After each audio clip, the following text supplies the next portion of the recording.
Okay, God bless you. I just got an email from somebody, and so I'm going to make this video and share it to make a teaching out of it to make a point. I remember a few years ago, somebody made a promise to me to go rebuke the Target in Knoxville, Tennessee. And they promised. And I had told the church and I had told my YouTube publicly, I am going to rebuke the Target. So this person backed out, and I was like, oh, okay. So I called my pastor, and I don't call Reuben much, maybe once a year, maybe twice. And he's my pastor. I try not to bother him unless it's something big, like my court case or something. So I called him and I said, somebody said they were going to rebuke Target with me. And I told everybody that I was going to do it. He said, you need to go to that Target. And he's not a normal pastor. That's why he's my pastor. I like Reuben. Reuben said, you need to go back to that Target. You need to go preach at that Target by yourself because you made a promise.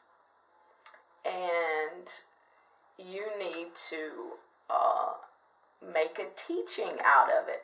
So I did. So when you watch my Knoxville, Tennessee Target rebuke, I think at the first of the video I mentioned how somebody was going to rebuke it with me, backed out. It ended up being a good outreach. I think it's got over 28,000 hits, pretty quick.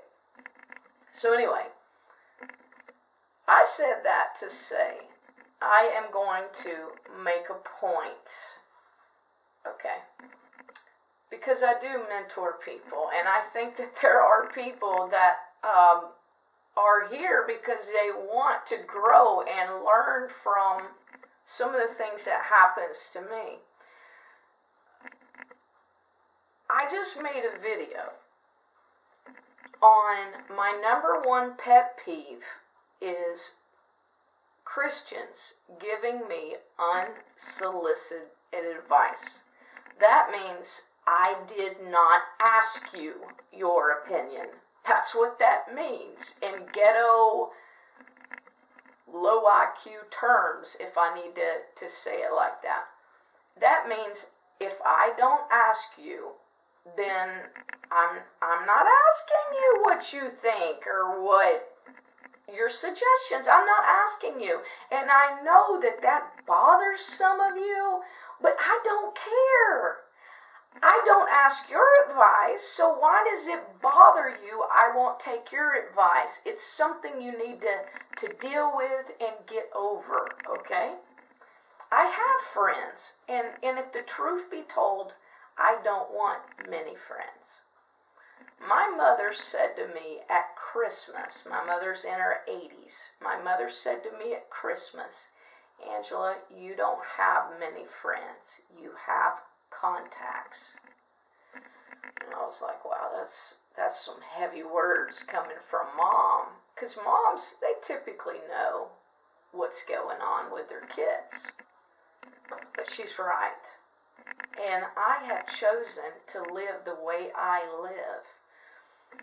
I just got a letter from somebody, and I wrote a couple of my friends right away, and I said, you're not going to believe what just happened to me. And I don't ask my friends to watch my videos. I never contact them and say, did you watch my video? Did you read my books? We're friends, and they don't treat me like the Apostle Paul, thank God. That's one reason they're my friend, because they treat me like Angela. So I got a letter, and it was somebody saying, hey, I'm going to give you a short email. But it was exactly the kind of email that I'm talking about. Do not send me. It was somebody giving advice, sending me websites, And the worst part, and I hope you're watching, okay? The worst part was she suggests, and I'm not surprised it's a woman, honestly. She suggests me to read a book that she hasn't even read. Really? Okay, so she's going to order the book for herself to teach herself boundaries. Okay, so because I say my leaders in my Bible school that I asked to give me advice said work on boundaries, that causes somebody, I don't know if you smoke medical marijuana, because I do have people high and stoned watching my channel. And I'm just telling you, I'm going to make an example out of you to hope that more people will not act like what you just did. Because I clearly said, this is my boundary, don't do it. And it was like you couldn't help yourself and you had to write me and give me advice to buy a book. Here's a website, and you haven't even read the book yourself. Wow, really? I am so glad, listen to me, I am so glad I am not a pastor. I am not surprised that 1,000 pastors quit every month.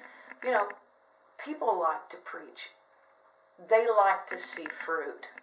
You know, one of my greatest joys in my life right now is Joseph. You know, I told Rosa on Facebook yesterday, I said, Rosa, I think we all needed Joseph. You know, there's so much negative going on in the world and on Facebook, and here Joseph comes along. And you know what I did with Joseph on Facebook?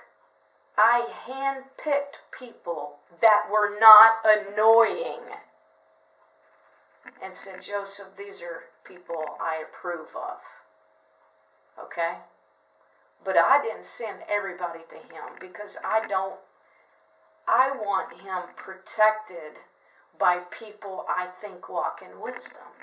Not everybody that calls herself a Christian walks in wisdom. So one of the greatest joys of my life has been Joseph in this past season. God told me to start Amsterdam Training Center because of Joseph. And I am thrilled, jumping up and down, happy that other people joined the school and wanted to learn as well. That's great. I'm happy. Amen to that. That's cool. Okay? But I also, I just get tired, you know? How would you feel if people were constantly telling you to look at a website or watch this or read that or this or that? It's like, stop. You know? Stop. Maybe I just want to laugh today. Maybe I just want to go for a walk today. You know? Calm down. I heard a pastor speak this year in Amsterdam. I went to church 3 times in Amsterdam. 1 out of 3 were worth my time. The other 2, I was shaking my head. This church did not even have a pastor. And some lady from the pulpit that was speaking said that it was like 60 or 80 churches in Amsterdam needed police protection for something. And I went up to her after church and I said, do you have proof? And she said, well, my friend heard from the police that they needed. I said, you can't say stuff like that from the pulpit. You got the whole congregation stirred up. I said, is it Islam? She wouldn't even say why. I said, is it Islam? Like, what's going on with all these churches in Amsterdam needing police protection? You cannot just throw that out there without, first of all, proof. You can't say, well, I heard somebody that knows a cop. No.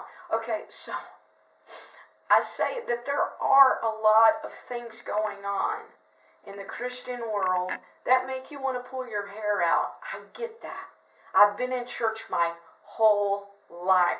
My uncle was a minister. Okay? And I quit church at 18 years old, and then I went back I got off drugs at 23 and a half, and then I went back to church at 25. And I've been in church ever since. But let me tell you something. I am not in church. Just in case an atheist is watching, that's why I'm holding the banana. For those of you that think your grandpa is a monkey. I am not in church because of Christians. I am a Christian because of Jesus Christ. Do I love Christians? Yes. But I'm just one of those bold Christians that will say it. A lot of pastors won't say it. They'll just go quit. But I'm going to say it. Christians can be very annoying people.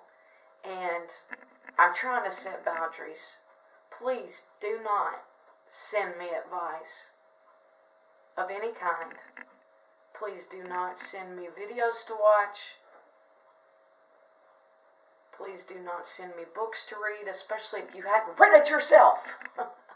Seriously. I have people. I've actually had two confess they watch my channel that smoke medical marijuana. I have people that watch my channel on a regular basis for years that are not even Christians.